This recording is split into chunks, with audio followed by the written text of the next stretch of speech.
supaya kita tidak tergoda oleh jin itu bukan kita banyak-banyak ibadah. Apa yang diperbanyak? Zikir? Tidak.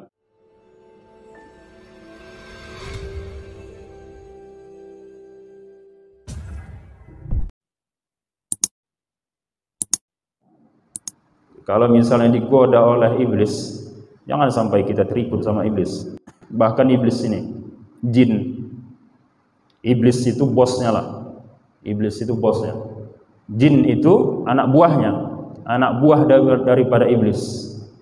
Jin ini bakal menggoda kita. Dan memang mereka sudah dapat izin dari Allah.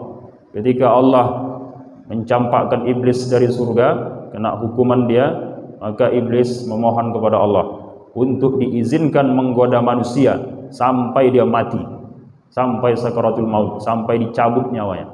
Diizinkan Allah. Maka sudah dapat izin dia untuk menggoda kita. Jadi sampai kapan digoda iblis kita, digoda jin? Sampai kita mau mati, sampai sakaratul maut, sampai ghorghorah, udah nyawa di tenggorokan. Disitulah godaan iblis itu luar biasa.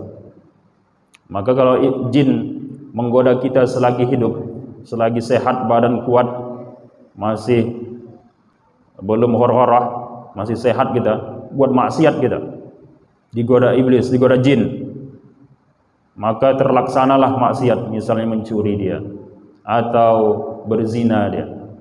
Ini ketika jin melapor kepada iblis, wahai bos, misalnya kata di jin tadi tuh, aku sudah berhasil menggoda si fulan, ku goda dia, maka tergodalah dia untuk melakukan perbuatan zina. Dia laporlah jin tadi kepada tuannya, si iblis. Apa kata si iblis? Senangkah iblis itu? Belum senang dia. Goda terus, kata iblis. Kenapa iblis belum senang? Karena kalau seandainya kita ini taubat, maka dosa-dosa itu terhapus semua, habis semua, putih semua lagi. Kalau kita taubat, maka jin iblis itu belum senang dia kalau kita ini digoda masih dalam keadaan sehat. Tapi ketika ada jin yang menggoda kita ketika sakaratul maut dan kita matinya dalam keadaan su'ul khatimah, disitulah baru senang iblis tadi. Nah, kalau jin itu tadi menggoda berhasil dia seperti itu, naik pangkat lah dia, senang kali iblis. Kenapa? Ini jadi kawan nanti. Tak ada lagi cerita taubat, udah mati. Su'ul khatimah, ya gimana? Udah mati. Disitulah baru senang iblis tadi. Jadi apa yang digoda jin sama kita ketika sakaratul maut? Digoda kita, salah satu godaannya adalah kita nanti mengakui apa yang dikatakan jin itu. Orang yang sakaratul maut itu luar biasa. Bagaimana hausnya. Diceritakan kalau seandainya air yang ada di dunia ini dikumpulkan semua, diminumlah oleh kita, haus itu tak hilang. Begitulah luar biasa hausnya. Maka di saat-saat itulah datanglah jin itu membawa air minum kepada kita. Ini air minum. Gambarannya saja air minum. Padahal tak adanya air minum itu. Penampakan kita saja. Dia seolah-olah dia nampakkanlah air minum itu. Penampakan kita air minum. Mau ini katanya. Sebelum kau minum, kau akui dulu ini, bahwa inilah Tuhanmu yang kau sembah selama itu. Nah, disitulah. Apakah kita selama hidup kita ini sudah belajar tauhid atau tidak? Sudah adakah bekal ilmu kita untuk mengenal Allah selama hidup atau tidak? Kalau tak ada, habislah su'ul khatimah. Kenapa begitu? Tak tahu dia. Ditunjukkan jin itu, inilah Tuhanmu selama ini. Oh iya, akuilah dia sebagai Tuhan. Diakuinya lah, ya, cabutlah nyawa, matinya su'ul khatimah. Kenapa? Karena dia pas begitu sakaratul maut itu, dia akui Tuhan selain Allah. Itulah godaan jin ketika sakaratul maut. Tapi kita yang hidup tak nampak kita itu. Kalau nampak kita pula jin itu menggoda jenazah di samping kita, maulah kita pukulkan kan? Tak nampak kita. Tapi bagaimana perperangan antara jenazah tadi, mayat tadi dengan jin tadi, luar biasa. Kalau iman tak kuat, maka termasuklah, kenalah kita kepada godaan jin.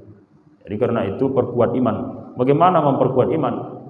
Memperkuat iman itu bukan perbanyak ibadah, rajin kita ibadah supaya tidak bisa digoda oleh jin, bukan itu. Bukan supaya kita lepas dari godaan jin, supaya kita tidak tergoda oleh jin itu, bukan kita banyak-banyak ibadah. Apa yang diperbanyak? Zikir? Tidak. Apa yang diperbanyak? Ilmu. Banyak kita ibadah, tapi kalau ilmunya tak ada, itu tak ada apa-apanya sama jin itu. Contohnya udah ada di zaman Rasulullah, di pintu masjid tuh jin tuh berdiri, tak berani dia masuk. Apa rupanya niat jin tadi? Niat jin tuh mau menggoda. Menggoda apa? Menggoda orang yang sedang sholat di masjid tuh. Ada orang abid, ahli ibadah, tapi ilmunya sedikit, rajinnya ibadah saja, ilmunya tak ada, rajin ibadah saja, orang abid sedang sholat, itulah yang mau digoda oleh jin tadi. Tapi jin itu tak berani masuk, dia di pintu masjid sajalah mengintip jin itu. Datang Rasulullah, kenapa tak masuk? Takut aku. Apa takut? Ada orang tidur di situ, samping tuh. Sebetulnya aku mau menggoda orang yang sholat tuh, cuma ada pula orang yang tidur di situ. Kenapa rupanya? Yang tidur itu orang alim, memang dia tak ibadah, tidurnya dia. Cuma dia orang alim, ilmunya banyak. Sempat dia terbangun, habis aku, kata jin. Yang ibadah itu, yang sholat itu, tak adanya itu. Goda sedikit, rusak ibadahnya itu langsung. Tapi kalau sempat orang alim yang tidur itu terbangun, habis. Tak berani jin itu masuk. Nah begitulah. Jadi kita ini supaya bisa terhindar dari godaan jin, bukan banyak-banyak ibadah. Ibadah mesti juga, jangan pula nanti kata Ustaz, tak perlu banyak ibadah, udahlah berhenti. Kan itu. Ibadahnya tetap, tapi ilmunya tetap diperbanyak, tambah terus ilmunya. Supaya apa? Supaya ibadah kita itu selamat. Tidak mudah digoda oleh jin, tidak mudah tergelincir kita. Fatal akhirnya ibadah kita itu salah. Perbanyak ilmu, perbanyak mengaji, kaji terus bagaimana sebetulnya ibadah itu udah betul dah tidak. Yang paling nomor satu adalah belajar tauhid.